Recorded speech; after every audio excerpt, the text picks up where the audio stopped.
Yes, this is your favorite show, Sports Unfolded, with your favorite hosts, Eric and Ron.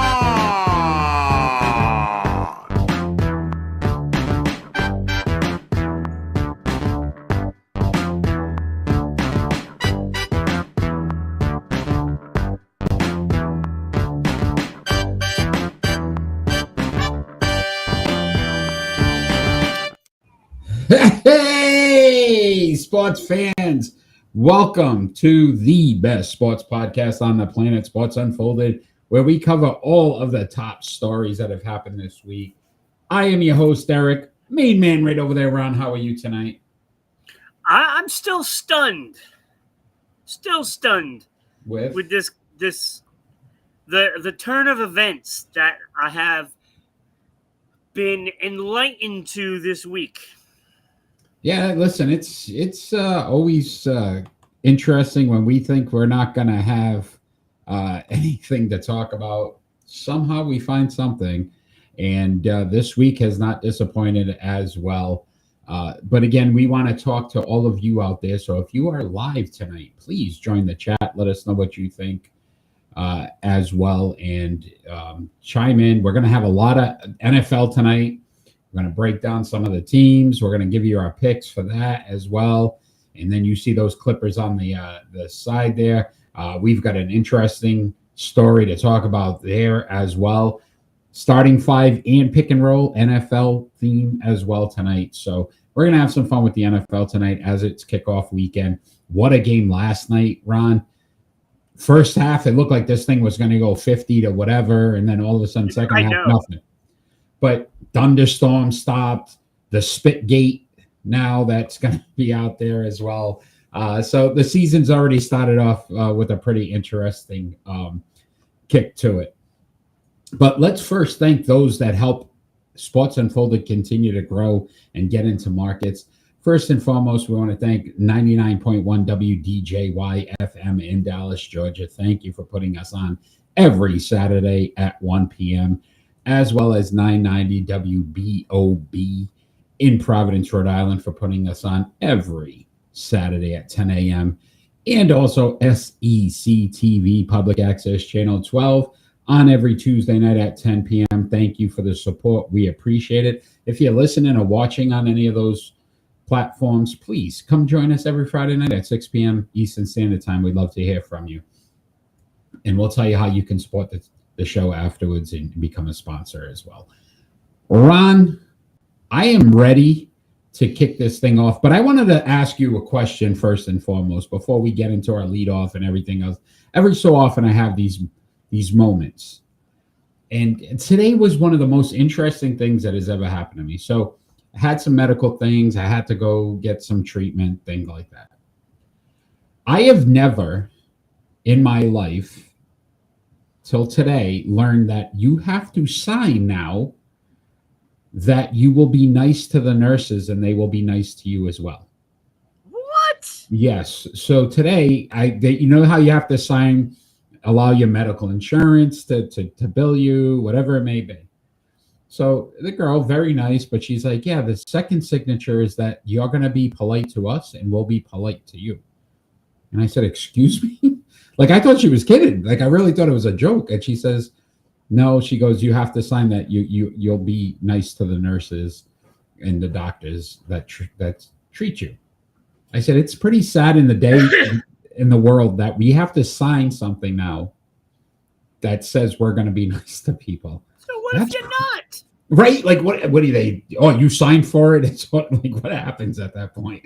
I don't know. I should ask that next time. Next time I got to do something. I can do that, Eric. Right? Like, yeah, I'm not signing that. What if I want to be a jerk? You know, like I can't. What if you get one of those psychos like from One Flew Over the Cuckoo's Nest, something like that. Kathy Bates in Misery. Yeah. Hey, I don't know if I want you to break my ankles. You know what? I'm not going to be nice to you at this point. Sorry. Oh, wait, sir, you signed something that said you would. So maybe as patients, when we go in there, we should bring forms for them to sign. Hey, isn't that insane? Like, I've never heard that. And it was blowing my mind. It literally took me like 3 minutes to sign this thing because I really thought it was a joke. People would treat others better if, when you're going in there and everything is all up front and normal until you get these curveballs thrown at you and you're paying for, something else that you don't know what you're paying for. Exactly. I don't know, man, but sort of like the NFL with them adding commercials onto. Like, what are we doing? We don't make enough money as it is. And what the hell is it? Why is it on YouTube tonight? I love the meme on that too. They were like showing that Commanders game last year when they threw the Hail Mary to win it against Chicago. And they threw, you see the ball going in the air and it's bouncing in the end zone. And then next thing, it's like a Burger King commercial. I'm like, you don't even get to see the play because they've got to get their sponsors in. Yeah, it's insane. It's insane, my friend. All right. I just had to get that out. I don't know if you had heard that. It blew my mind today. Never heard that. And now I'm telling you, next time I go to the hospital, hopefully it's never, but keep this in your back pocket just in case you have to. Yeah, I'm gonna bring forms for them to sign. You know what? If I'm nice and you give me a bill that I don't want, I don't have to pay. You promise not to charge me for random things, like the air in the room. Yeah. Q-tip costs $500. Hold on, I'll bring my own Q-tips. Exactly. I'll bring my own Q-tips. Oh my goodness! All right, Ron, let's have some fun tonight with some sports talk. This story is getting deeper and deeper. Is Bill Belichick's future in jeopardy? Already doomed in North Carolina. So obviously the loss to TCU 48-14 wasn't enough. That was a thumping. But I don't know if you've heard this story that his staff in the school will not allow New England Patriots scouts to any games or practices. I don't understand that piece. I tried to go visit, Eric, and they said not even fans of the New England Patriots are allowed. Right? Like, geez, man. I just think that, he looked disinterested that whole game. B, you're still worried about the NFL piece. If that's what you're going to do to the New England Patriots, I don't know if this is going to work at all. But this coming from, Bob Kraft going to have a statue put up of him? No, it don't look like it's going to happen. I don't think that's going to happen if he's not going to allow scouts to go there. Kraft the other day. First of all, Eric, if I'm a player and you're not allowing a team's scouts to go, I'm a little pissed off as a player. I'm not going to North Carolina if I'm a recruit. Hold on. That means I only got 31 teams that actually have a shot to pick me up. It's not like North Carolina is just flooding the NFL with players. You'd want every team to have an opportunity to try to pick you up. Yeah. And I can't believe that this story even came out. Like, why would if that is true, I gotta say it is looking more and more disturbing on his end. I think he's being a child. 100%. 100%. And then if I'm the school, do I want this on top of it? Like, listen, you just got blown out. Your team underperformed.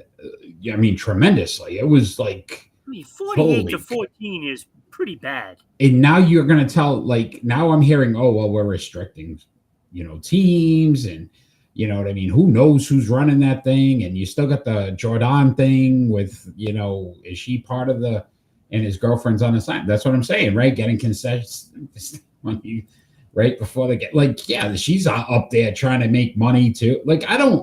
I just think this school's going to be like, what the hell? Is that happening?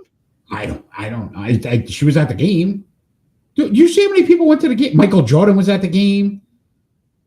He must have left shaking his head. Blank. Who's the coach?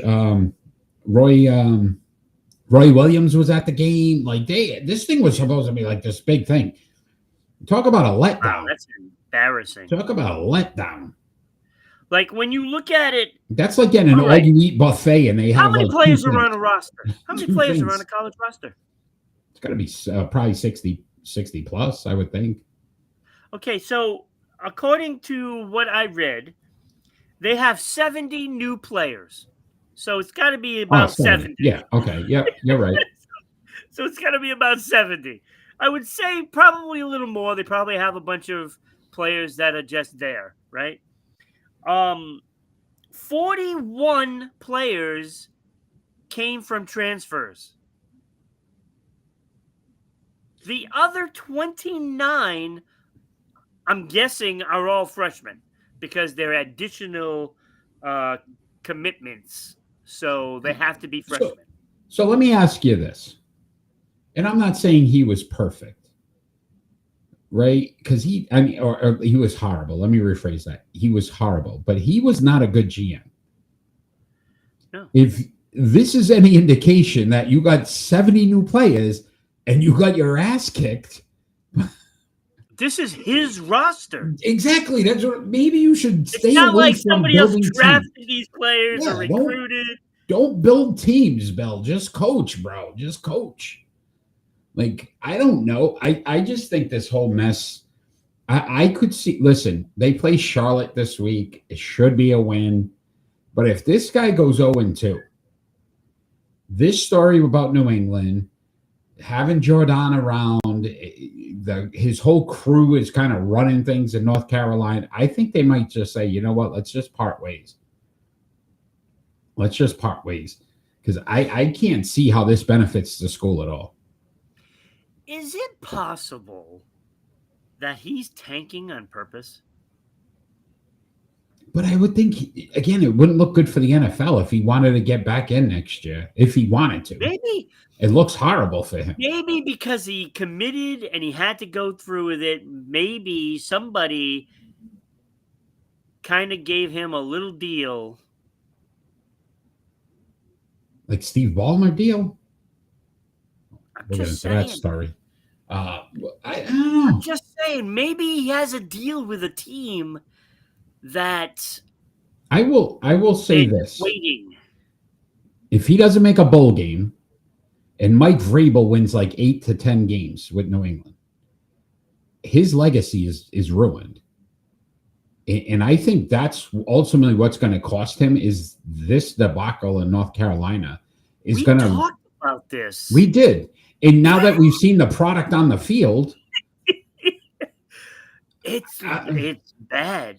And I'll be the first one to admit that I thought he was going to have success. And I thought it was going to change the landscape of college. Boy, is it way off. It's way. Look, now it saying don't get a 75-year-old coach. It changed that landscape. He said don't get a 75-year-old coach who's past his prime. It's not off to a good start by no means. No, by no means. It's ugly right now, and he could lose that locker room this week. Yeah, if they don't win this week, it's going to be really bad. Really bad. All right. Let us know out there if you're live. Do you think Bill Belichick survives this season with North Carolina, or is it already over? Should we already consider it done? All right, Ron, we're going to have some fun with the NFL. We're going to kind of give you a breakdown. We didn't have an opportunity to do an NFL preview show this year. So we said, let's incorporate it with Sports Unfolded's regular show. So we're going to just kind of go through each team real quick, couple bullet points, and then at the end, we'll kind of give you our playoff teams and who's going to the championship and the Super Bowl winner. All right. So, Ron, we'll start off in the AFC East. And let's start off with the Buffalo Bills last year, 13-4. Is this the year Josh Allen finally breaks through? And if not, could this be the end of Sean McDermott's era with the Buffalo Bills? Well, certainly if they don't if they don't advance. I would say if they don't advance to the Super Bowl, I think he's out. Right. I think it's almost a guarantee. You know who's not getting that job now? Bill Belichick, by the way. Okay. Nope. I just look at the team itself and look, this is a team that should have probably won a championship already. They're very talented, and he's a very good quarterback. Again, you put him in the top 5 without a doubt. I put him in the top 3. Yeah, easily. So like you would just think that it's a guarantee. All right. You know, what about? Oh, go ahead. I just think that I know they don't have like that top flight receiver, and frankly, I don't know why. But let me ask you this. I mean, Tom Brady won without a legitimate number 1 receiver. So it's not that he needs a receiver. He can make them I don't better. think he does. Yeah. I don't think he does, but it would make, if I was a Buffalo Bill fan, and I'm a Josh Allen fan, I would feel a whole lot better if I had a number 1 legit guy. All right. What about the Miami Dolphins? 8-9 last year. The health of Tua, the coaching of Mike McDaniels, the mentality of Tyreek Hill. There's so many questions with the Dolphins. Can they win with all these questions? I don't think they can. First of all, I don't think that Tua is ever going to have a completely healthy season. And boy, did they overestimate McDaniel. He started off. Frankly, I don't think he's that good. Agreed. He's a little off. And Tyreek Hill is just a problem waiting to happen. That's going to blow up in their face. Yeah. Yeah. All right. I don't think. In fact, I don't even think they're going to even compete for second place. Ooh. Okay. Ooh. Interesting. New York Jets 5-12 last year. Is Justin Fields a legitimate starting quarterback in the NFL? And can Aaron Glenn find a way to break the Jets' curse? It's the Jets. I'm sorry. Right? Like you just assume something bad's going to happen. It's gonna. Look, I actually don't mind Fields as a quarterback. You know, he's not going to be a gunslinger. You know, the guy has been running for his life since he came into the league. And, you know, I know it's not the same kind of quarterback, but we remember Drew Bledsoe here in New England had those happy feet because, like, he knew somebody was coming around the corner on him, right? And I feel that Fields is probably there. And I don't think if you're playing afraid, and I'm not saying he's like afraid. No, I get it. Yeah. If he's playing like that, he's never going to have success. All right. James, it's right. Tua refuses to wear that Guardian cap. So again, that's another opportunity if you were trying to stay healthy. Right. Agreed. All right. New England Patriots, 4-13 last year. Do we really know what Drake May is? And can Mike Vrabel really turn this team into a winner in year 1? It's going to be close. I think there's a fine line on if they can have a winning season. I think they'll finish second. I think they can. Second. I think they could. I think they could. I like Drake May. I saw from what I saw of him last year. I like him. Now, I'm not saying he's going to bring them to the promised land or anything like that, but he seems like he has a good head on his shoulders. He's not the guy that is going to make everybody better, but I think he's going to be effective. Probably going to be above average quarterback. Whether he brings a championship or not, I don't know. But if he's surrounded by talent, he'll do well. I think I like the signings that they made, especially defensively. Diggs, what's his name, Milton on the line. So again, there's some promise there. I just think the hype's way too. They're basically like, oh, the Patriots. Yeah, we went through the schedule. What did it come out like? 7 wins. 7 wins, and I would even say I want to see more from Drake May. I just don't think we've seen enough to legitimately say he's the answer. We haven't seen him play 17. Half a season. Yeah, you know what I mean? So we don't know. We'll see. Maybe Josh McDaniels makes some changes. But all right, that's the AFC East. Let's go to the AFC North. And the Baltimore Ravens, who were 12-5 last year. Ron, how many more excuses can Lamar Jackson get? And then they have the most talent in the league. Should they be a lock for the Super Bowl? You know, they should take Buffalo Bills, Baltimore, the Chargers, throw them in the same division. That way, one of them. Actually, you know what? Move the Chiefs out of to the NFC. Maybe that gives them a shot. I don't know. Maybe. I don't know. But they're in the same boat as Buffalo. The only difference here, I don't think there's any rumblings about Harbaugh being replaced. No. But you know what? It's time you put up, because it might not be because of Lamar Jackson. It could be the coaching. You're right. Yeah, I agree. Listen, Jackson is a great quarterback. This team is ultra talented. This team has a great defense.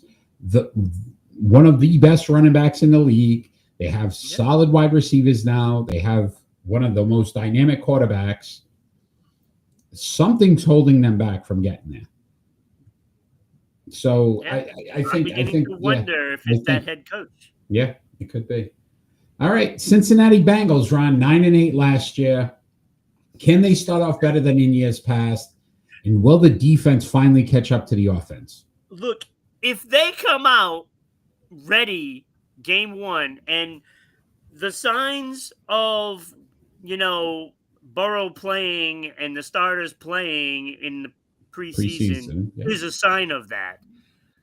Look, if they can come out and do what they do at the beginning of the year, like they play at the end of the year, this team is going to be dangerous. I mean, but it's Jekyll and Hyde.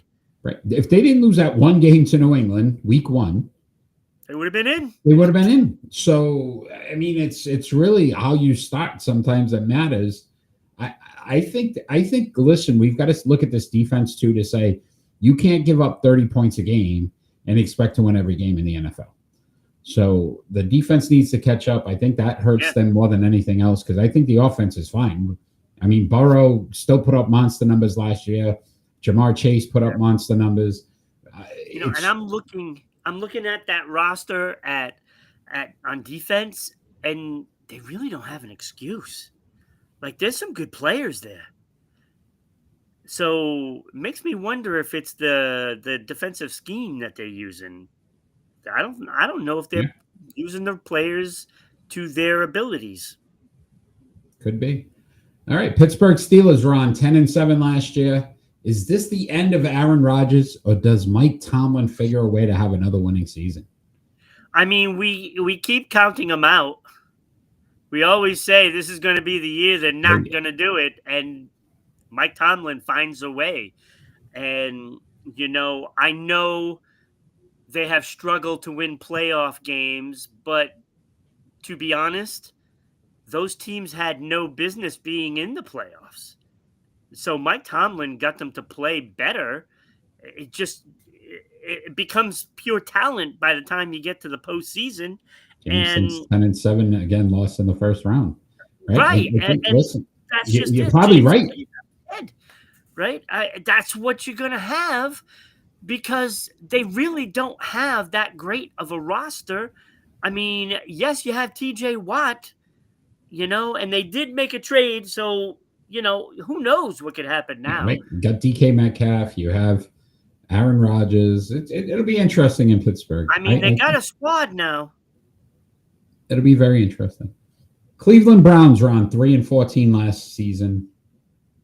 At some point, did we get a glimpse of the rookie quarterbacks? Probably. And can you see this team ever not being at the bottom of this game? this team's going to suck again. And it's because of offense and the lack of, Yeah, I'll say this too. I shouldn't say hate. I dislike when players, like, I want to win. Then Myles Garrett, sign a lower contract somewhere else and go to a team that you could actually mid-season Shador. It could be, right? I think Gabriel gets the first nod, but I think Shador Sanders at some point does get into. James, I agree with you there.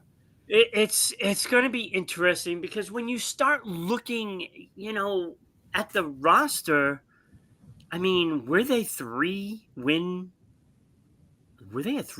team last year? 3-14. I mean, that defense is so much better than what it should be. Too many pieces. I mean, when you think about it, they're on the field too much. The offense is just that bad. And I'm sorry, head coach Joe Flacco. I don't know if it's the coach though, because again, you don't get talent. Well, that's just it. You gotta have the talent there. But they haven't had offense. But they had Nick Chubb. Yeah. Yeah, they did. Till he blew out his name. All right. All right, let's move on to the AFC South. AFC South. Houston Texans 10-7. Flacco returns to Super Bowl form. I don't know if he could do it for 17 games, James. That's my question. I don't know. I think he could do it in flashes. I doubt it. But Houston Texans 10-7 last year. Will C.J. Stroud bounce back after a mediocre season last year? And does Nick Chubb still have enough to be a legitimate running back to help this team? I do like it. I mean, if he pans out, I mean, we said that about Barkley too. And he panned out. He can't stay healthy. Well, he did last year. So if Nick Chubb could be healthy this year, this team should easily cakewalk through that division. Yeah. That division is terrible. And we'll tell you why. Next team, Indianapolis Colts, 8-9 last year. Guess the question would be, can Daniel Jones perform well enough for this team to succeed? No.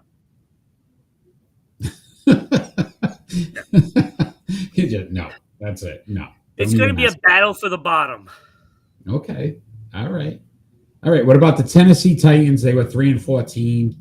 How much do you believe in Cam Ward at quarterback? And how long will they allow him to have growing pains, or do they pull the hook on him? Well, see, that's just it. If he struggles and they pull him, he'll never succeed. I mean, we've seen it many times. I think the quarterback we just talked about with Daniel Jones. How many times did we see them in, out, gonna play, not play? So he needs to be in there every game, whether they lose or not. If you have a 1-win season, didn't some guy Peyton have like one win? He did. Yeah, I think it's you just gotta go through it, right? You have to go through it. I mean, you don't have anybody else. Yeah. I agree with you. I agree with you 100%. Jacksonville Jaguars were 4-13 last year. Obviously, they have the most interesting draft pick in Travis Hunter. Is he going to play both ways, Ron? And then will Trevor Lawrence ever live up to the hype? That's a guy that's going to be under the microscope this year. It's put up, or we're taking your name off the stadium. Which is don't even get me started on that. And then he's a $50 million player. $50 million, Trevor Lawrence. I would have never given him that money. So never. I agree. Like, look, at some point, I know that. Listen, I don't expect them to turn it around and go 13-4, but I think at some point you got to see that you can build around him and say, listen, we're a couple pieces away from being a contender. I don't see that. Eric, this team had the opportunity of a lifetime. They could have had Lawrence. They could have had Mac Jones going out and gotten Fields and Lance. They could have had all of them battle for the quarterback position to see which one was the best of the draft. Oh, you're out of control, my friend. They're Hey, Mahomes. all right. Let's move on to the AFC West, Ron. Kansas City Chiefs were 15-2 last year. Obviously, they're a year older, and it gets tougher and tougher to win at a high level. Yeah. Will the early suspension of Rashid Rice hurt that offense? And will we start to see Father Time creep in a little bit on some of these guys that may be around or have been around for quite some time? Well, I know Travis Kelce lost a lot of weight. I guess Taylor Swift has been starving him. He's got to look good for that tuxedo for the wedding, my friend. That's right. He has to fit in the tux, so he had to slim down. But if he is, he could be on his last season. Right. Like they almost talked about it last year. Yeah. Chris Jones on the defensive side is getting a little older. What is this team going to look like next year? This is it. And this is going to sound like I'm a hater. And I don't mean to sound that way. I don't think you'll see that New England Patriot dynasty that run like ever again in the NFL. I think the Chiefs at 6, 7, 8 years is probably the peaks now. And the way they lost in the Super Bowl and just some of that piece of now trying to fight back, Andy Reid, how much longer does he have before he decides to just kind of go off into the cheeseburger land and never, coach again? I think this is it. This is the last shot. Patrick Mahomes he's phenomenal. Great quarterback. Right? Great quarterback, right? You're going to have a lot of these pieces leave. You can't keep everybody together. I mean, it's just inevitable with the salaries that are out there. And, some of these guys are going to demand big bucks, and some of these guys are going to retire. And it's just not feasible. I will say this. 10 years. Yeah. I will say this. If you think about it, Brady's security blanket towards the end of his career was Gronk. And then when Gronk was gone, right, he struggled. And obviously Gronk went to Tampa. What happens? They win a Super Bowl again. If Kelsey's not around for Patrick Mahomes as that security blanket, it gets a lot more difficult. And we'll absolutely. See. And I'll tell you, this is a great division, too. I mean, they did improve their team this year. They did improve it during the offseason, but it wasn't a lot. It wasn't by much. And the other teams in this division got a lot better.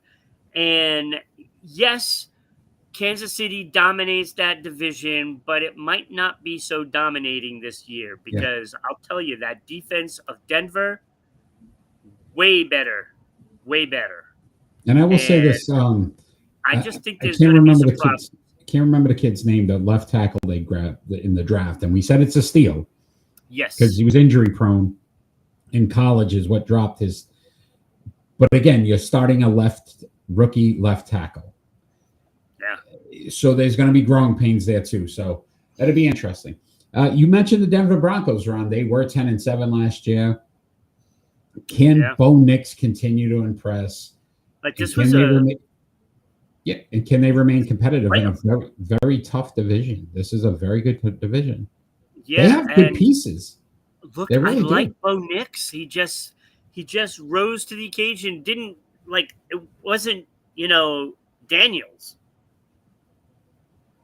but what he did do was just control the ball and did his job. It kind of reminds me of when Dilfer won the Super Bowl.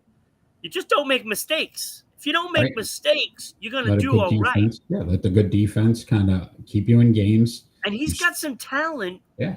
And if he can grow this year along with the rest of this team could surprise some people. Yeah. It could surprise. It's a great division. Los Angeles Chargers last year around 11-6. Can Jim Harbaugh finally get Justin Herbert over that hump to win a big game? Team has a lot of talent, but they need to prove it in the postseason. I mean, out of the Harbaughs, I think I have more of a positive thought on this one. I agree. Because I think, what is this, year 2?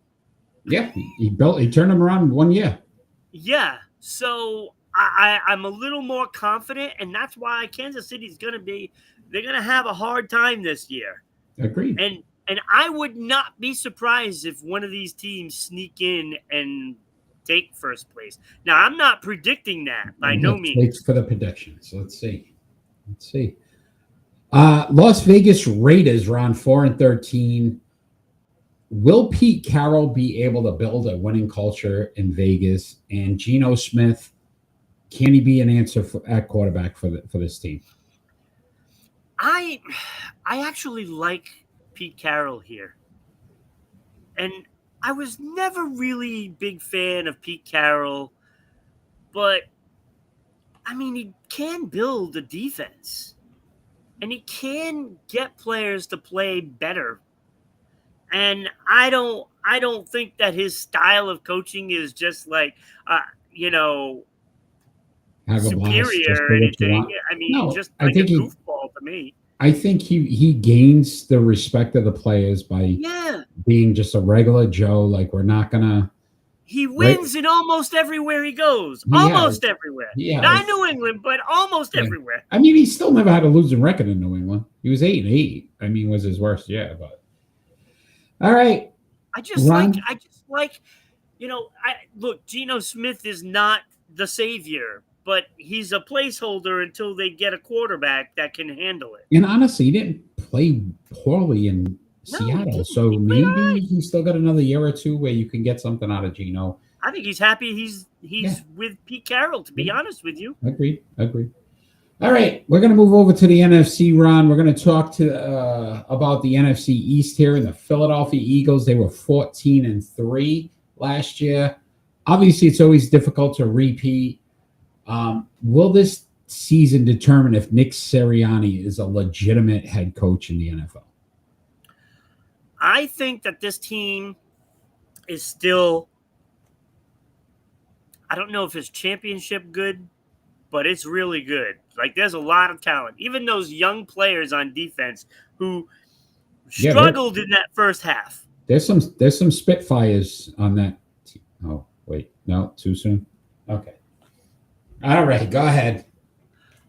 Anyway, despite having a llama on their team, I think the defense is still pretty good. Now, they struggled in the first half, yes, but Dallas is a really good offensive team. They are.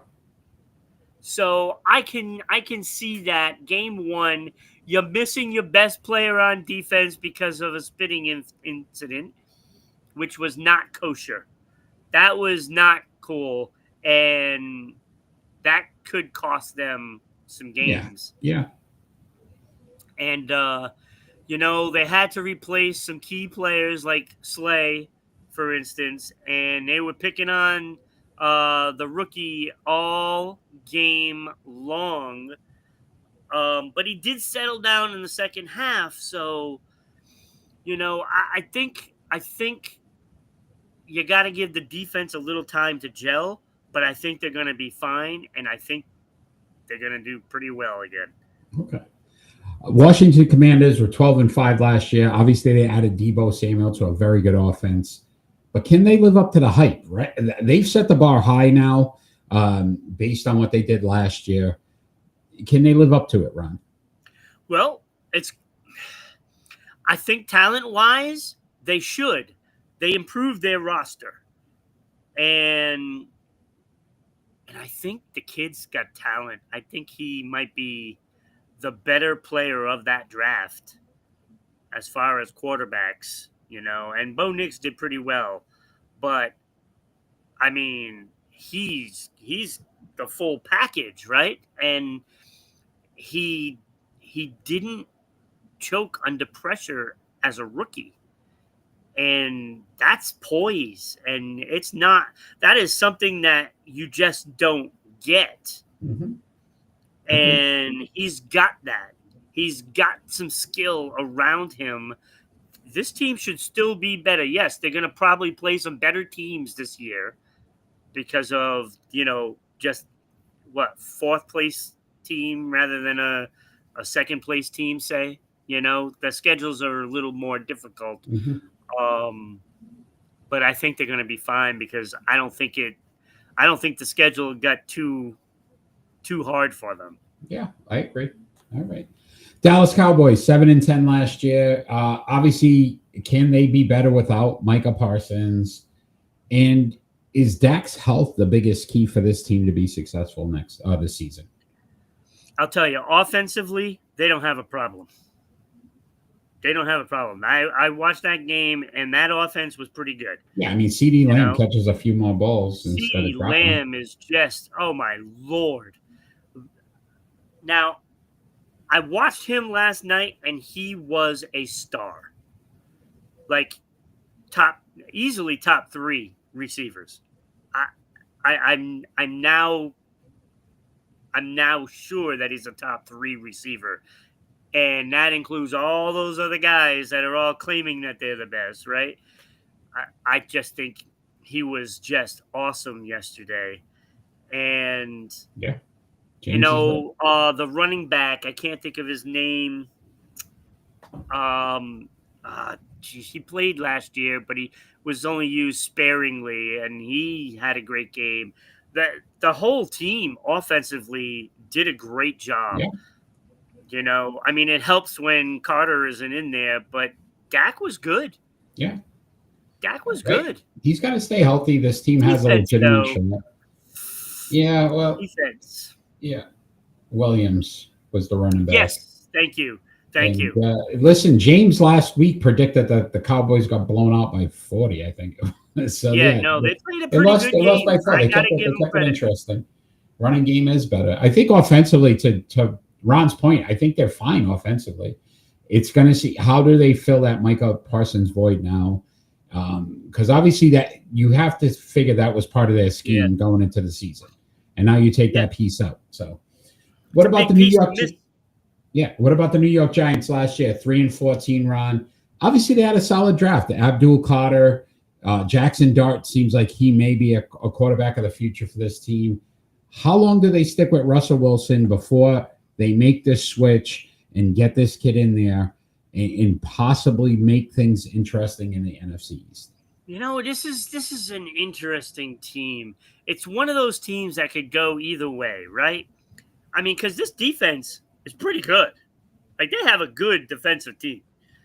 You throw in, Russell Wilson, he's got to be better than Daniel Jones at this point, right? You would think that. Neighbors. Another year under, on the field, is going to do wonders. He's talented. Agreed. I think they got some pieces, but again, it could go either way. And I think we talked about this a couple of weeks ago, right? How long do you stick with Dable and let him build this thing up, or do you pull the trigger and then they start all over again? I think under Dable they keep blowing up. Yeah, and that's the problem. Again, you've got to allow Dable some time to get these young players, and I think they're going to be a feisty team. I agree with you, Ron. I could see this team winning 6-7 games. I think they could win 6 or 7 games. No, but I mean, what did they win last year? Three wins last year. Okay, so 3. That's right. I forgot they were in a battle with the Patriots. Forgot. Yeah. I could see them. Ask Gerard Mayo about that. Yeah. I could see that. Right. Because defensively, they can stop teams, but they couldn't score last year.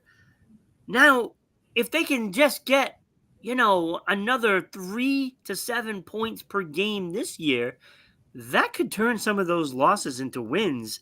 And I could see 6 or 7 pretty easily, to be honest with you. All right. Best division last year in football, I would say, was the NFC North. So let's talk about those Detroit Lions who led the division 15-2. Obviously, losing both coordinators. How does that affect their season? And the key would be is if they're healthy, are they still probably the top team in the NFC?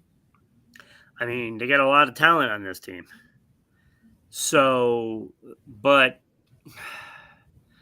I think the coordinator That hurts. issue. Ben Johnson's going to hurt. That is the one. And I also say, listen, though, they were decimated with injuries.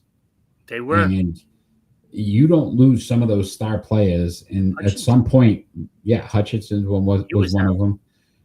If they can keep these guys healthy, Dan Quinn is slowly moving into my coaches. I feel could be Dan Campbell. Dan Campbell is what I say. Dan Quinn, Dan Campbell. You're slowly moving into that realm of good coaches for me. This season, to me, is going to prove if he really is or not, because you had a security blanket in Ben Johnson. I don't think Aaron Glenn was that great on defense. That's just my opinion, but whatever.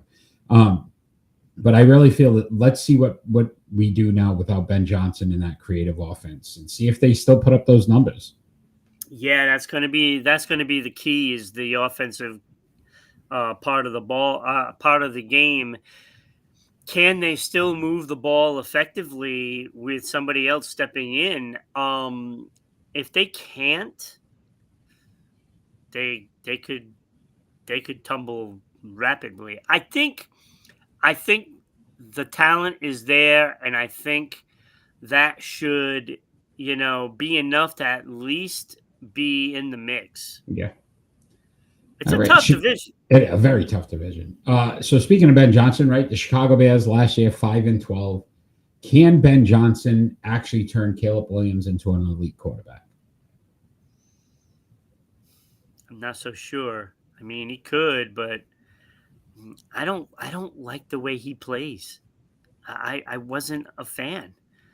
When you look at the other quarterbacks that had success in year one, he was not one of them that I said, oh, yeah, this guy's going to be a star coming up. That was not the case. I did not feel that. I was like, is it a downgrade from Fields? Is the question. It's a fair statement. Minnesota Vikings last year, 14-3. Is JJ McCarthy the real deal? Can he be the reason they win? And do they have enough? Right? Do they have enough otherwise to compete in this tough division? Yeah, I look, whether McCarthy is going to succeed is kind of irrelevant to me, because I don't think he's going to have the year that Sam Darnold had. He's not going to have that year. He's going to make mistakes, and I see a slide coming. Okay. Green Bay Packers 11-6 last year. Does the addition of Micah Parsons catapult this team to the top of the division? And how big is Golden as a wide receiver to? That's the one I was keying on. Right. Like, I think that, to your point, he gets a legitimate number one wide receiver that is going to put some pressure on the defense. He's got a lot of talent. He's got somebody that he can throw the ball to, and he can make things happen. And I think when you're getting a guy like that on both sides of the ball, that's going to make a huge difference. And I really like this team now. I really do. I mean, they're going to compete. Okay. All right, let's NFC South. Ron, Tampa Bay Buccaneers 10-7 last year. Is Baker Mayfield going to stay consistent? Obviously, they're still the best team in this division talent-wise. Yeah, I think he's going to pretty much do the same what he did last year. He's going to move the ball. I don't know if he's going to win anything, as in the career, but he's going to be able to bring the team down the field and get some points on the board. They do need to be more efficient, though. They have to get better on defense, and I like a lot of the players on that defensive side of the ball, but I just don't think they have the guy. Okay. And I think they could possibly get back, but they got some teams in this division that are hungry. Yeah, well, this team not so hungry. New Orleans Saints 5-12 last year. Obviously, I'm wondering if you're expecting a long season. They're really rebuilding from the ground up. One win, maybe. Yeah, no quarterbacks, no. Rattler is their quarterback. Yeah, I think is he starting? Yeah, I think he is. I don't know. Yeah, that's rough. What about the Carolina Panthers last year, 5-12? Is this Bryce Young's final season if he doesn't improve? Like the guys they picked up at the before last season, I would have thought that they would have been a little better, but they were still the same Panthers. I mean, maybe they can improve. This year, some draft picks, I don't know. I mean, it's Carolina, so I'm very hesitant on saying they're going to be better than 5 wins. Yeah, I can't see them improving much. And I think they're overpaying for a lot of players. Yeah, and you got to start to question the quarterback play as well, and how long you hang on to him. Yeah, I'm not sure he's the guy. All right. What about the Atlanta Falcons? They were 8-9 last year. Again, full season out with Michael Penix Jr. That offense has a ton of talent. They've built up the defense as well in the draft. Could this team make a run for the division? I think this team has a shot, to be honest with you. I think talent-wise, they might be just as talented as Tampa Bay. The only thing is that they don't have the names on the jersey that are the same. So its reputation in Tampa Bay, these guys, I think could take the division. They could. I agree. NFC West. Atlanta. Yeah, NFC West. San Francisco 49ers 6-11 last season. Can they stay healthy? I think McCaffrey's already on the injury list for week 1. And is this their final chance to do anything? Because that window's got to be closing quick. Yeah, I think they're going to unload a lot of players at the end of the season. Some of them basically because they can't even stay healthy. Like McCaffrey, I think after this year, he's not going to be in San Francisco. I think he's done in San Francisco after this year because he's probably not going to play half the games. And there's only so much a team can do if your roster is constantly missing half of your games. And the biggest piece of your offense. Like he is by far that piece. Right. Super talented, but at this pace, I mean, he's not going to play enough games to get anywhere. I smell a rebuild in San Francisco. Rebuild, exactly. I agreed. It's coming. I think it's coming if they don't do anything this year. And I don't think they're going to. Arizona Cardinals last year, 8-9. Will Kyler Murray finally be the quarterback that this team can build around? Is this the year that we start to see that? No. I mean, he's like a generic Lamar Jackson. Wow. Wow. He wants to be Lamar Jackson, but he's just not fast enough. He's not strong enough. He's just not healthy enough. Lamar Jackson's Coca-Cola, and he's just cola. Yes. Okay. Yes. All right. And it's the little Walmart brand there. It does taste different. Okay, interesting. What about the Seattle Seahawks round last year, 10-7? Which Sam Darnold are we getting this season? Is it going to be the Jets or the Vikings? That's the point. That's the thing. You don't know what you're going to get. Are you going to get his career stats or last season? And I want to lean towards career stats because, look, he's not going to have the same coaching staff. So, I mean, to me, it's obvious he's not going to have the year he had. Dr. Thunder versus Dr. Pepper. Exactly. Yes, that's a good one right there. That's a good one. I will say this, too. Having Justin Jefferson makes every quarterback look a lot better. Yes. He doesn't have that. Last I knew, Justin Jefferson didn't go to Arizona. Seattle, yes. Yeah. Or Seattle, rather.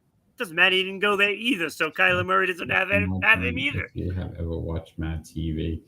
I did. I don't remember that one, James. I think I do remember that because they were making fun of, like, do you believe it's not butter or whatever? Yeah. Los Angeles Rams last season, Ron, 10-7. They added Devontae Adams to this offense. But is the health of Matthew Stafford concerning for this season? Yeah, let me get a coin, and we'll flip it and see what happens. If Matthew Stafford is healthy and he gets to play this year, then this team is going to win the division. If he's not, well, they still could win the division because the other teams are just not good. Okay. Right. So he could still win it with defense. They got a good defense. All right. We are at the point, Ron, where we're going to pick our AFC playoff teams, our NFC playoff teams, who's in the title game, and our Super Bowl picks. All right. So I'm going to start in the AFC for me. And my 4 division winners are the Bills, the Ravens, the Chargers, and the Colts. The Colts win that division. I've got Buffalo, Baltimore, Houston, and Kansas City. Okay. My wild card teams, the Chiefs, the Bengals, and the Broncos. We actually have all the same teams in. Just I have Cincinnati, Denver, and the Chargers in. Okay. So AFC, we have the same teams. All right. Pretty good. All right. NFC. Ron, your division winners. Philadelphia. Okay. Atlanta. Okay. The Rams. Yeah. And Green Bay. I have the Eagles, the Falcons, the Rams, and the Packers. Oh, interesting. Oh, man. Exactly the same on that I one. love it. What do you have for wild card teams? Washington, Detroit, and Minnesota. Ooh. I have Dallas out. Okay. I have Detroit. I have Washington. And but you I have Dallas. the Buccaneers. Oh, you have the Bucs. Oh, the Bucs sweet. getting in. I actually like that. I actually like that more. Now that I think about it, I like Tampa Bay more than Minnesota right now. So yeah. All right. So, Ron, which 2 teams are going to represent the AFC in the AFC Championship? It's got to be written this way, Eric. Okay. It's got to be written this way. Buffalo, Kansas City. Ooh. In Buffalo. Ooh, the drama. I love it. I am going with the Buffalo Bills and the Baltimore Ravens. They both get past Kansas. Somebody's getting over the hump. Yes. NFC title game, Ron. I have the Philadelphia Eagles versus the Green Bay Packers. I have the same. Philly and Green Bay. If we do this 2 years in a row, we could do this. Super Bowl, Ron. AFC representative is. I have Buffalo. Buffalo. There we go. All right. The NFC representation will be by. I have Philadelphia. Oh, I have the Packers. Micah Parsons, big play. Who is your Super Bowl champion, Ron? I didn't even think of that, but I'm going Buffalo. I also went Buffalo. Buffalo Bills to win it all. This is I think this is the year. This is it. This is the one. I just think Josh Allen is that special of a player. 100%. like, it's not his fault that they haven't made it.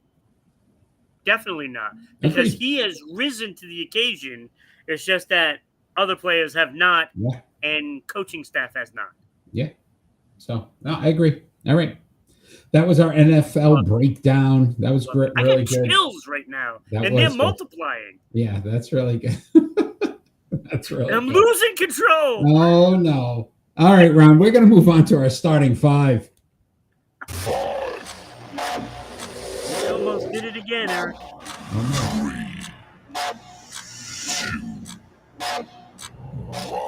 So we can continue this NFL theme, and we decided we're going to give you our starting five NFL active coaches.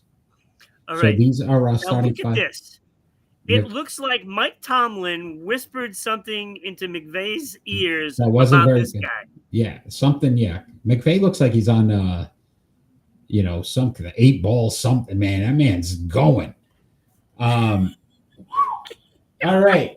So and Pete Carroll over there doesn't have a clue what's going on. Yeah, he's not even looking in the screen. He's like, I'm not even looking at the game. So we start off. I am first this week. So my honorable mentions, I have two. But again, that could change. So I have John Harbaugh, and I have, and this could change after this. Yeah, Kyle Shanahan. Those are my two honorable mentions. You have John and Kyle. Yes. Okay, they're not even on my list, either of them. Oof. Okay. And I have 5 honorable mentions. Not even in the top 10. Oh! Okay. That's how little respect I have for Harbaugh. Okay. All right. And I think the game has passed Shanahan by. Okay. All right. So. All right. My honorable mentions: Jim Harbaugh. Okay. I actually had Dan Quinn ahead of them. I can't after that Super Bowl debacle. Well, it's not his fault. He run the ball. Realized that he was playing Tom Brady. All you have to do is run the ball. You would have won that game. Yes. Pete Carroll could have done that too and won the game. I actually have Kevin O'Connell in there. Almost thought about it. I want to see a little bit more, but I got you. I mean, he won with Sam Darnold. Agreed. No, listen, I think he's a very good coach. I do. I just don't know if I'd put him in the top 5 yet. I also have Matt LaFleur in there. Ooh, Green Bay. That's a good one. Yeah. And I did put Nick Sirianni as an honorable mention. He just won a Super Bowl. Yeah, I know. I had to put him in there just because of that. All right. So that brings us to our starting 5. So at number 5 for me, I have Mike Tomlin. 191, 118, 2 ties, a 617 win percentage, 7 division titles, 1 Super Bowl champion. Man's never had a losing season. But again, 1 title. So I don't want to overstate it that he's a very good coach, but 5 out of these guys that I picked.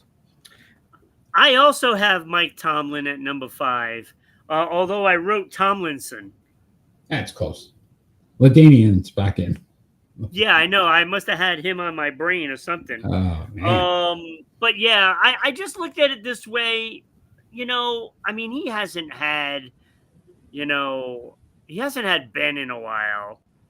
So, yeah, with what they've been going with in the playoffs, there's no way they were winning with those quarterbacks. Agreed. I'm just saying he's a very good quarterback. I mean, it's not his fault. one title, man. I know. I do like him as a coach, but you got to get it done eventually. Yeah. At number 4, the only guy on my list that didn't win a Super Bowl, at least 1 Super Bowl, Jim Harbaugh. I had him in my top 5. 60-29-1, 672 winning percentage, the second highest out of all active coaches. 2 division titles, but he's turned 2 teams around now. What he did in San Francisco got them to a Super Bowl, and he's made the Chargers legitimate contenders in his first season. So I went Jim Harbaugh. Jim Harbaugh. Yeah. At number 4 for me. I actually have Pete Carroll at number 4. I don't know when my decision turned on this guy. But the guy wins everywhere. He wins everywhere he goes. He wins games. He doesn't win, though. He's won one Super Bowl. He's won a Super Bowl. Didn't he win a college championship? He won a too? couple, college, but we're talking about active NFL coaches, not the college. I know, but still, because then we throw Bill Belichick in here. And he drafted some players that the Patriots won with. Yeah. Okay. All right. Pete Look, Carroll, I just like Pete Carroll because he gets the job done, and I think he's going to get the job done in Las Vegas. Whether he wins a Super Bowl or not, I don't know. He's too old to win a Super Bowl, I think. Okay. He is the oldest active coach in the league. Yeah. All right. At number 3 for me, I had Sean Payton. Sean Payton, 179 and 114, 611 winning percentage. Listen, 7 titles. He won the championship with New Orleans, but he elevates talent. Like Bo Nix to me was not a great quarterback coming out of college, and he found a way to make Denver better, Bo Nix better. New Orleans never really had a ton of talent. He made Drew Brees one of the best quarterbacks in the league. So I think Sean Payton does a phenomenal job as a head coach. So I had him at number 3. I have Sean McVay at number 3. I just think fundamentally he is so sound as a coach, and I like the decision making, the play calling, the whole package. Man, I wonder what would happen if Matthew Stafford could have stayed healthy for the years following that first Super Bowl. I mean, he hasn't been the same quarterback, but he's showing flashes. The guy is getting old, though. Yeah. I will say this, too. McVay was only team to really give Philadelphia trouble last year, that Rams team. So St. Louis was really good at St. Louis. Los Angeles was really good in that game, too. I was actually rooting for them. You can't help it. I like the makeup of the team. I think we're going to have a flip-flop here. So I had McVay at number 2. And for those reasons you said, I just think he coaches teams well. Again, he builds teams. He's drafted extremely well. He built the defense back up. You lose Aaron Donald, you get the defensive rookie of the year. You know what I mean? So like he knows how to draft. He knows how to scheme. He creates mismatches. And he's got a tree growing already with a lot of the coaches that are out there. So I like McVay at number 2. Yeah, I put Payton at number 2. Kind of figured that. And for the reasons you said. I mean, come on, you took a guy that, everybody was wondering if he was good enough, right? And he comes in and man, he got him ready. He got him ready to play and be a factor in this league. And, Sean Payton, that's what he does. He knows how to build a team. He knows how to motivate. When he walks onto the field with the players in day one, he demands the respect because of what he's done in the past just by itself. Agreed. Now, and at number 1, and this is on the fade, but I think it's going to start to fade a little bit because, again, you think about it. But the man has won everywhere he went. Andy Reid, right? 301 wins, 15 titles, 3 Super Bowl titles. He knows how to get players to buy in. I think that's his biggest piece. You have the best quarterback in the league. Yeah. And you figured a way to make sure that he understood the importance of everything that needs to happen to become a winner and a champion, and he's done that. He made Donovan McNabb get to a Super Bowl. Like, again, this guy is proven to win at every level. So I went Andy Reid at number 1. Yeah, I did as well. I mean, I can't say enough about the guy. He's just like a regular Joe, right? And, he spots talent and he knows how to use that talent and puts them, again, I think of Belichick, putting them in position to succeed And I mean, when you lose Tyreek Hill and then you still find a way to get it done. Yeah. I mean, you go into a season, everybody thinks you're one-dimensional. It's Mahomes to Kelsey, but then he gets other people to play that position right. And whether it's on the line, in the trenches, or whether it's just coming out of the backfield, or just your sprinter out there. And, you can't teach speed, but you can teach where they're supposed to be. Yeah, you can teach scheme. And he does that. Yeah, no, absolutely. No, he's a great coach. He really is. All right. That was fun. But we're going to talk some NBA. This story came out just the other day. The Los Angeles Clippers, have they cheated the system, and what should the NBA do about it? So the report coming out from Pablo Torre is that the Clippers signed a $28 million deal, an endorsement deal. It's a fraudulent tree planting company. It was a no-show job for Kawhi Leonard to make some extra money. Steve Ballmer, obviously, the Clippers owner, is denying this report, but let's say it is true, Ron. What should the NBA do about it? If it's true, they need to penalize very harshly. I would say even a draft pick, a major fine, and also penalize them on that salary cap as well. Maybe not being able to sign players for the max deals. Yeah, right. Take $28 million away from them. I like that. I also think that both the player and the owner, should be suspended for numerous games. Yeah. There's a salary cap for a reason. It's the bargaining agreement that was made by the players for the players, and you're trying to find ways to get around it. To me, that's what Ballmer was doing in the interview that he did. It was like trying to work his way around the conversation to make it say, "Oh, it's okay then," and that's what I got from it. Like, I don't know if you saw the interview, but I'll tell you, he was blowing smoke up everybody's ass. Yeah, and he's denying we wouldn't do that. Okay. The fact that you could sign a $28 million and it was a no-show, like he didn't have to do anything, no appearances, nothing, never even promote it. I don't even think that thing's real. It's a tree planting company. Yeah, and it was so dirty of a contract. And we talked about the LA Dodgers. At least they had the loopholes in the system. Yeah.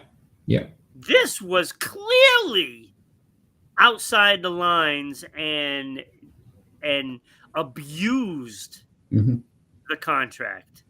Yeah. Suspension's coming down the line. I can't see this not coming to light. And then just hopefully no other NBA teams have done this because I hope not. You could see how this could become a thing. But all right, Ron, we're going to move on to our split decisions.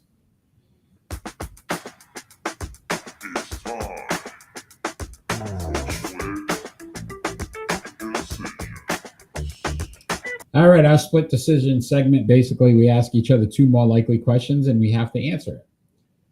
All right, I am first. So your first split decision, which Boston Celtic player will be the second leading scorer for the team next season, assuming that Jaylen Brown's number one? Derek White, Peyton Pritchard, or Anthony Simons?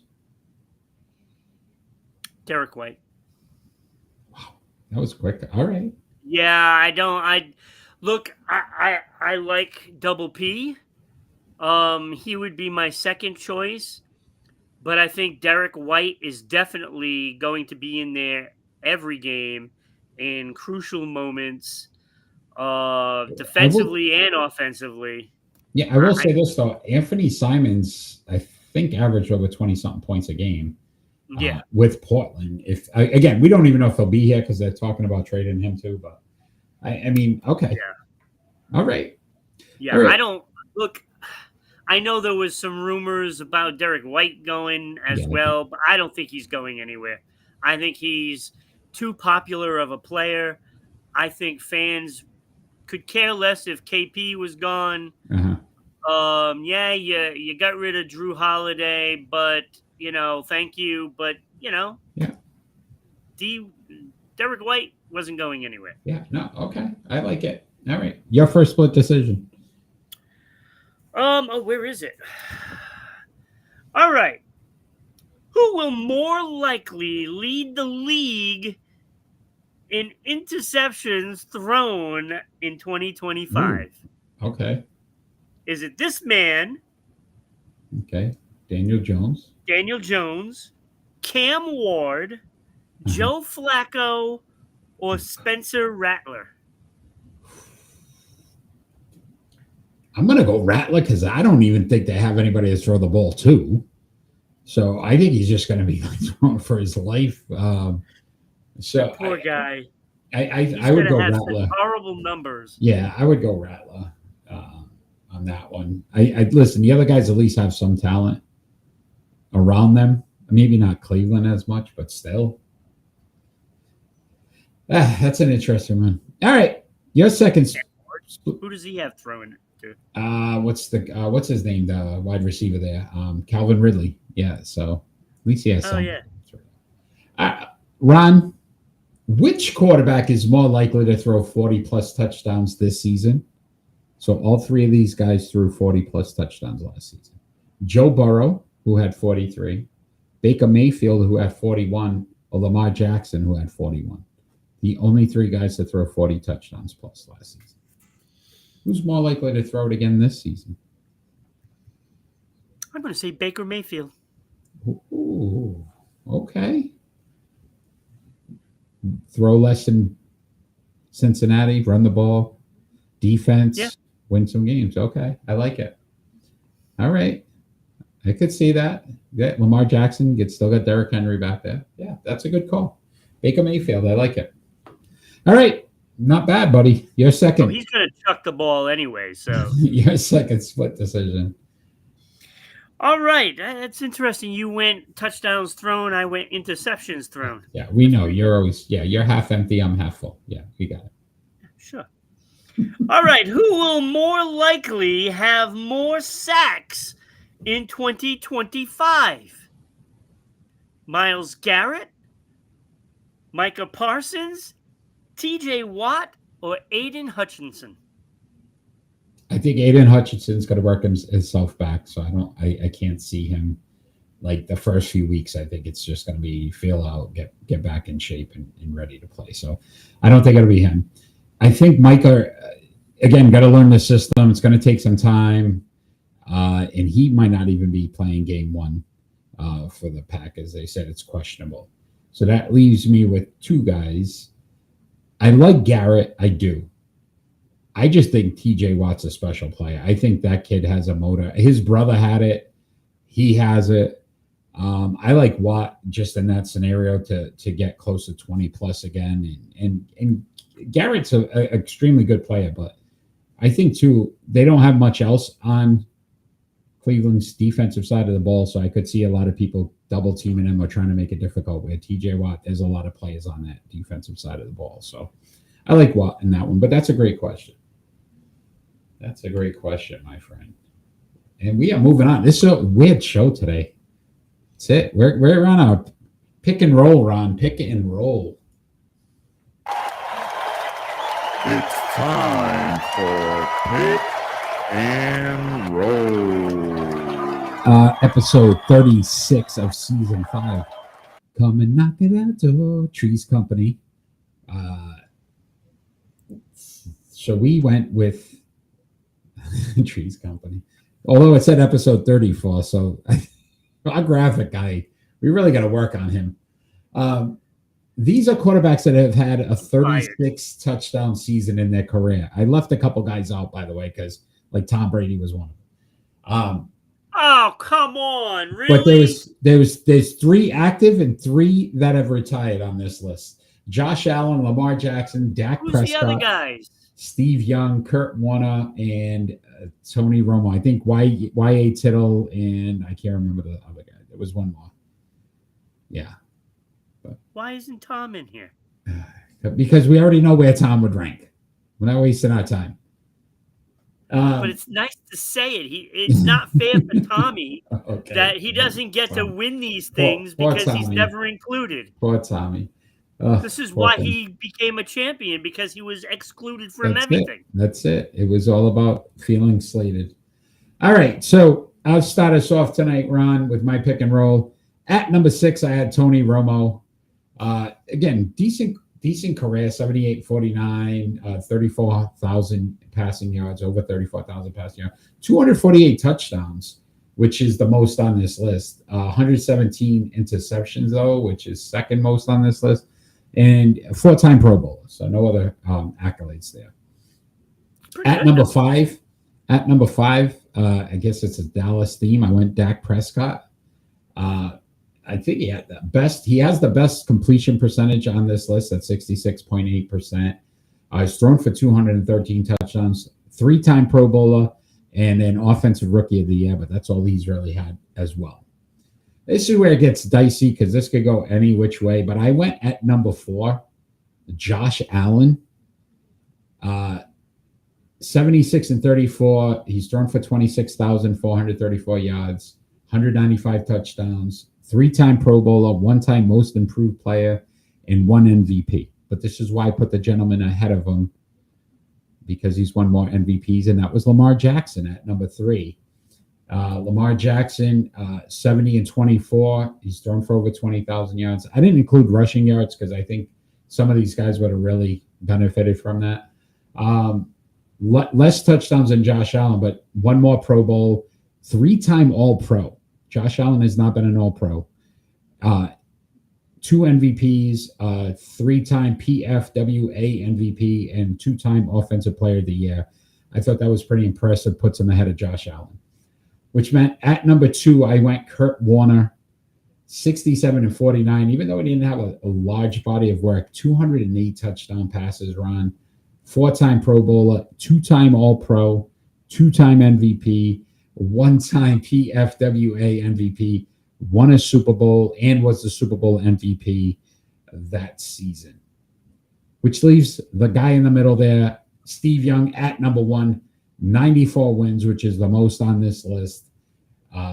232 touchdowns, which is the second most on this list. 7-time Pro Bowl, 3-time All-Pro, 2-time MVP, 2-time PFW MVP, 3-time champion, even though one of them legitimately was his.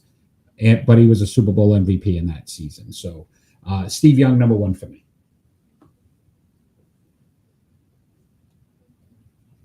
Round of applause.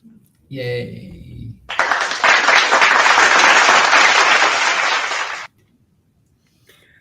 I have it exactly the same.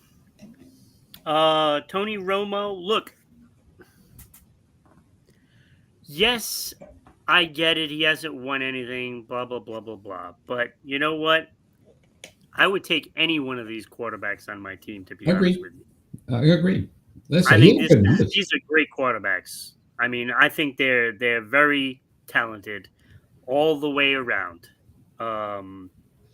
Tony Romo, the 4 Pro Bowls, I had him at number 6. And the only reason why I had Dak ahead of him was because of that that completion percentage. Mm-hmm. I just think it was better. The least of, the losses, but I don't know.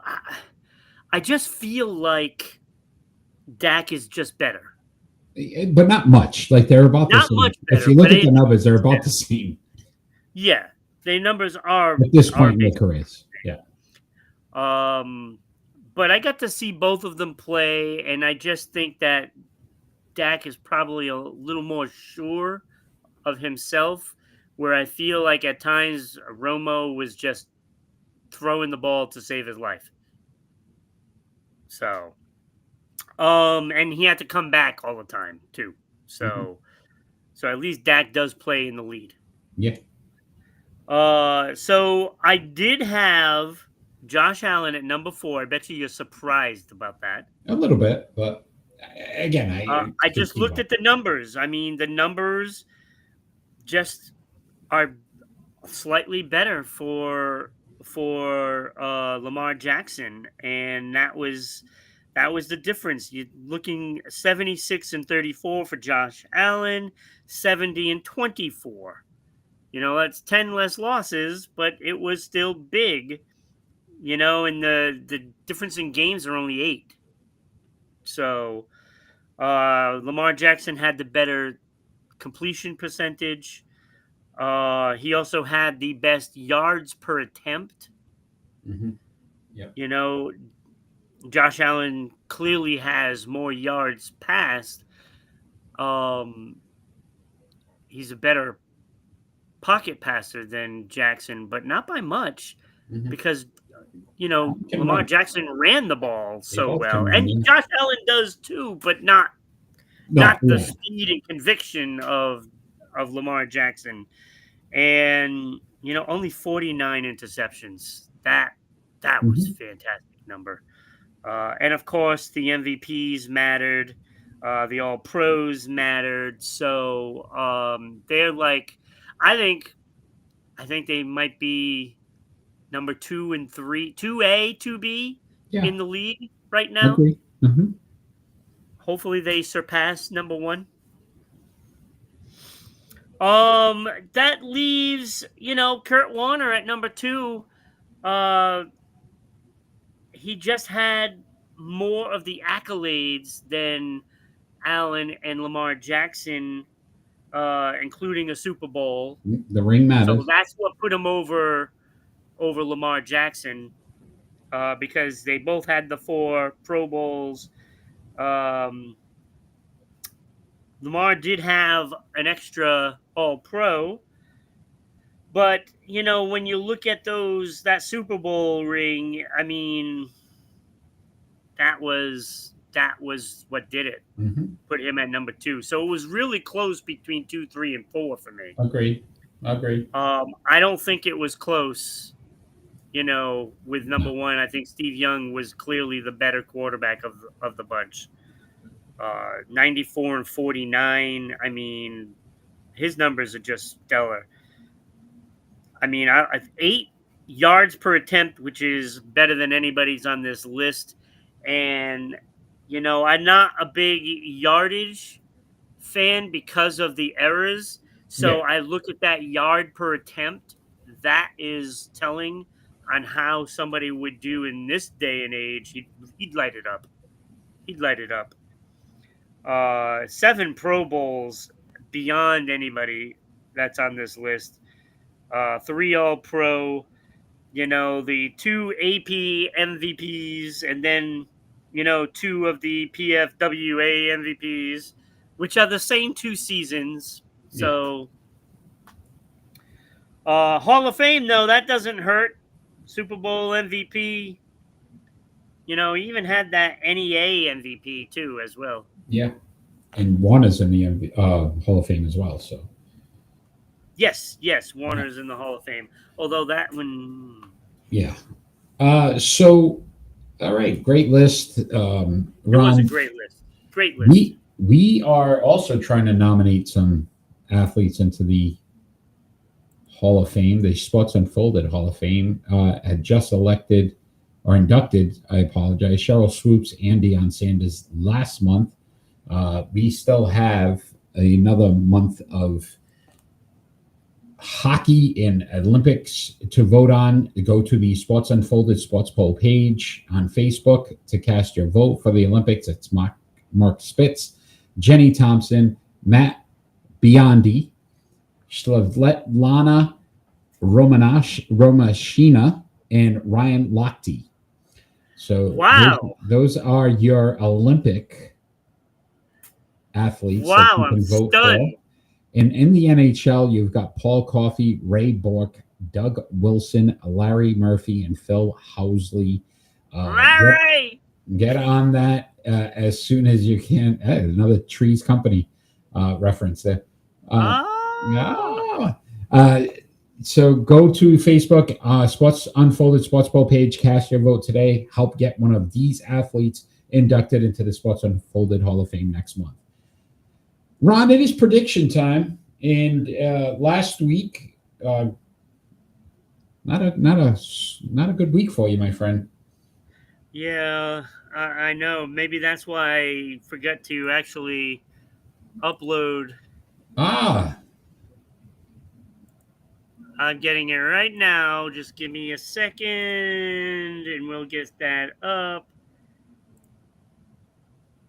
Predictions, uploading, and processing. And there we go. Yeah, it was not a good gain 3 on me. Now my lead is only 5. Oh, and the graphic guy that does that didn't change the date, so that was for 9/5. Yes, not 8/20. Didn't change the dates. Yeah. So look at oh my goodness, we're a mess. 6-3 last week for me, 3-6 for Ron and James, and 0-1 for Danny. I didn't change the date. Oh, okay. See, I'm not. I thought I did something wrong. No. So if you'd like to get onto the prediction chart or add to your totals, please let us know who you pick during our segment now. And we start off with baseball, Ron. Series starts 9-8. We got the Milwaukee Brewers at the Texas Rangers, 3-game series. I'm going Milwaukee here. I just think they're the far superior team. Yeah. Agreed? Yeah, they are a better team. Yeah. Okay. All right. Anybody out there live? You never know. Texas could pull this out. Everything lately. Nothing's guaranteed anymore. All right. Also, September 9th, the Detroit Tigers at the New York Yankees run 3-game series. Who do you have? Oh, I'm going New York Yankees on this one. Because if I'm wrong, that would be the one that I'd want to be wrong. Okay. I am also going the Yankees here as well, though. I think they're starting to figure some things out. You just jinxed them, right? Big win in 2 out of 3 in Houston, a team they've normally struggled against. So we'll see. And I'm not sold on the Tigers. I think that's more of what it is more than the Yankees. Yeah, I'm not either. I just don't feel like they're a championship caliber team. Yeah. I just don't see it. I don't know why, but I'm just not feeling them. Just not doing it. All right. WNBA action on 9/6 tomorrow. The Minnesota Lynx at the Golden State Valkyries. I went Lynx here. Listen, this is a great team. Yeah, the Lynx. I don't particularly feel like this is going to be close. Okay. It might not be. Although Valkyries have won 22 games. They're actually, I think, 3 or 4 games over 500. They're not a horrible team. Okay, goody. 3 games over. Got some NFL action tonight. You got the Kansas City Chiefs at the Los Angeles Chargers, but it's in Brazil. Ron, the Brazil Chargers. The Brazil Chargers. The Brazilians. Sao Paulo. See, this is the NFL thinking they can cut in on our fan base. That's what it is. Sao Paulo is our number 2 city in the world for our viewership, and they're trying to cut into it, and it's not going to work. Nope. They're all watching this right now. Game's not until 8, so I think we're. I know. I'm just saying. All right. What do you got? Who's you picking? What was the game? Kansas City Chiefs at the Los Angeles Chargers. I'm gonna go Chargers. You know what? We're gonna have one of these weeks again, huh? I went Chargers as well. I think the travel. Have we picked all the same? So far, yes. Okay. All right, 9/7 this Sunday, Ron. Big matchup to start the season. The Baltimore Ravens at the Buffalo Bills. I am going Buffalo here at home. I think Buffalo takes this. Yeah, I think Buffalo at home as well. Hey, who knows? Maybe there'll be a freak snowstorm too. Yeah, you never know in Buffalo. You never know. Also, this Sunday, you've got the Detroit Lions at the Green Bay Packers. Ron, who you taking? I'm going Green Bay, baby. Green Bay Packers. I don't think Detroit is going to be sure of themselves yet with new coordinators. Yeah. So it could be a little messy at the beginning of the season. So I'm going Green Bay. You know, if from what I understand, my sources tell me that Parsons will play, but limited. Yeah. Okay. Probably just on passing downs. Okay. All right. Even if they don't have Micah, I went Green Bay as well at home. I like the addition of Golden. I like the fact that it's in Green Bay. Those were a couple of factors that made me pick. So is he a golden retriever?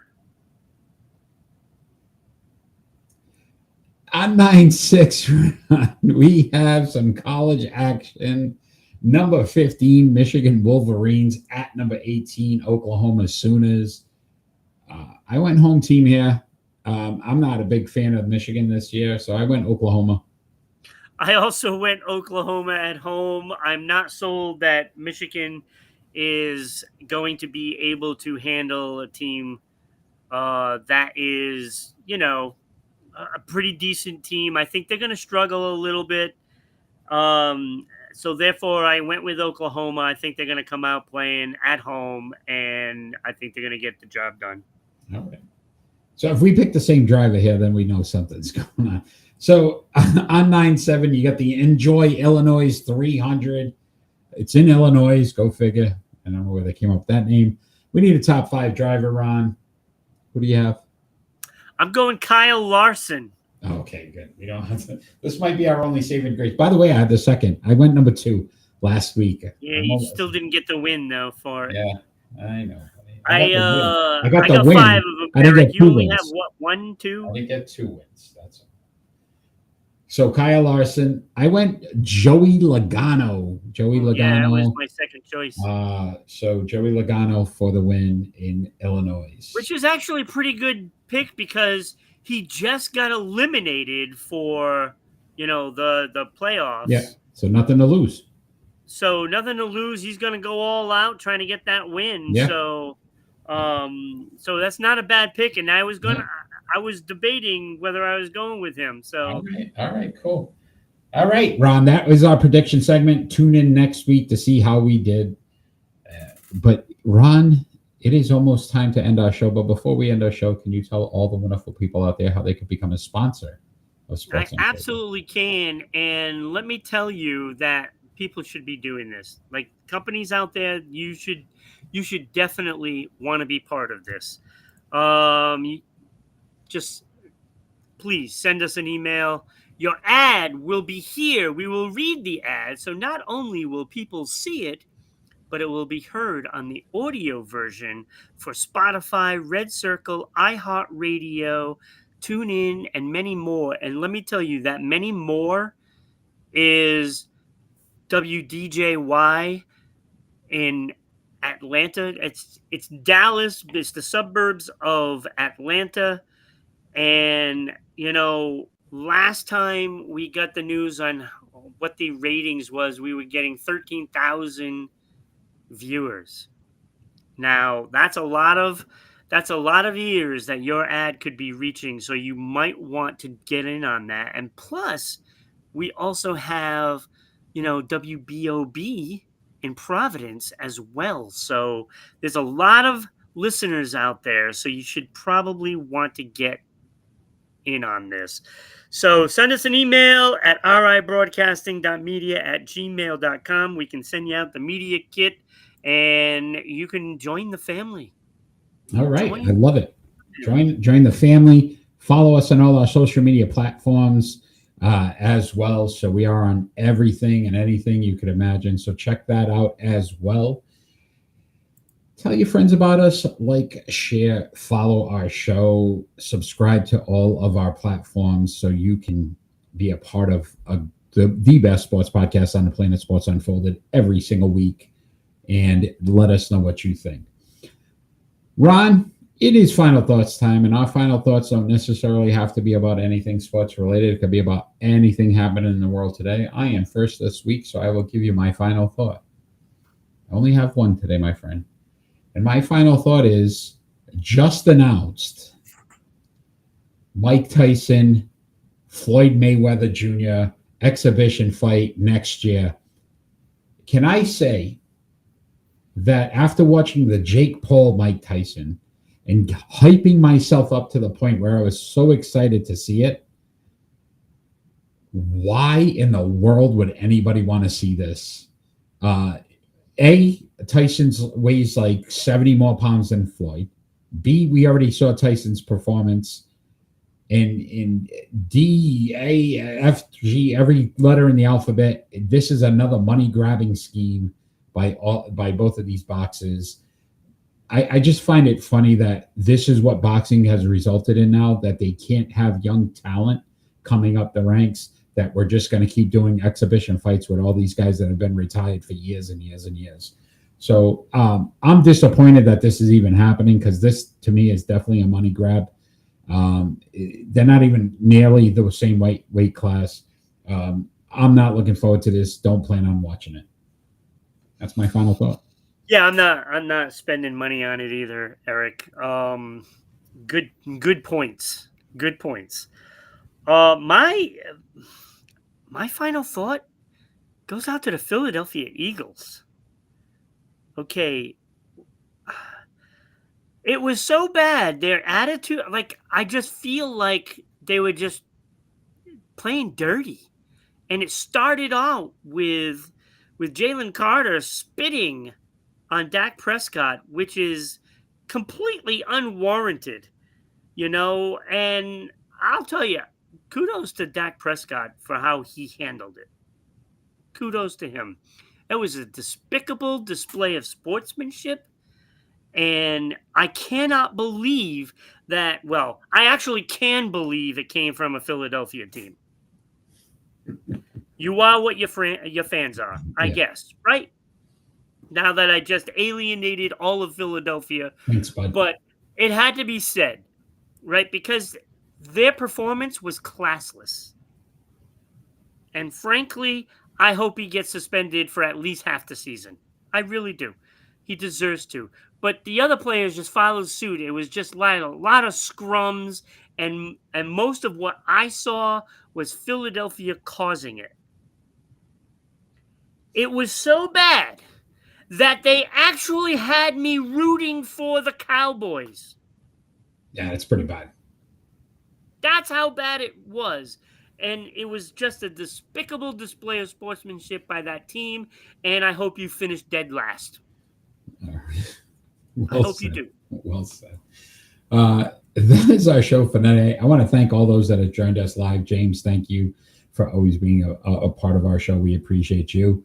Again, if you are tuning in later, like, share, follow our show. Let us know what you think. Come join us next Friday at 6 p.m. Eastern Standard Time for the best sports podcast on the planet. I keep trying to say it faster and faster. Sports Unfolded. So we appreciate all the support. I need everyone out there to do me one favor, though. We ask for it every single show. Please sign a waiver saying that you're going to have love and respect for everyone, because all we ever want in this world is peace. Let's get some of that. Have a great night, everybody.